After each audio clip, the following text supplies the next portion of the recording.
વાત જૂનાગઢની કે જ્યાં આમ આદમી પાર્ટીના નેતાએ મતદારોને રીસની ધમકી આપી હતી। જીવા મારડિયાએ ગર્ભિત ધમકી આપી અને કહ્યું કે પરિણામ નહીં સુધરે તો ખેર નથી।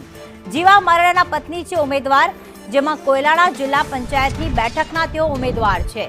પત્ની માટે આમ આદમી પાર્ટીના નેતાએ મતદારોને ધમકાવ્યા હતા અને કહ્યું કે જો પરિણામ નહીં બદલાય તો જોઈ લેજો। ગેરકાયદેસર પ્રવૃત્તિઓ ખુલ્લી પાડવાની પણ તેમણે ધમકી આપી છે। દૂધ અને ઘીમાં કાળાબજારીનો તેમણે આક્ષેપ કર્યો હતો। સાથે ચૂંટણી ટાણે મતદારો પર દબાણ લાવવા તેમણે પ્રયાસ કર્યો છે। કેતન અમારી સાથે જોડાઈ ગયા છે ફોન લાઈન પર। કેતન, કયા પ્રકારની ધમકી આપી હતી? ખાસ કરીને જે રીતે જૂનાગઢના જે કોયલાણા સીટના જે ઉમેદવાર છે હંસાબેન જીવાભાઈ મારડિયા, તેમના પતિ જીવાભાઈ મારડિયાએ છે ગર્ભિત ધમકી આપતો એક વિડીયો છે તે વાયરલ કરીને ધમકી આપી છે। ખાસ કરીને જે ગેરકાયદેસર પ્રવૃત્તિઓ ચાલી રહી છે તેના પર પોતાની નજર છે અને જો મતદારો જે છે આમ આદમી પાર્ટીને મત નહીં આપે તો તેમને ખુલ્લા કરવામાં આવશે, આ પ્રકારની જે ધમકી આપતો એક વિડીયો વાયરલ છે।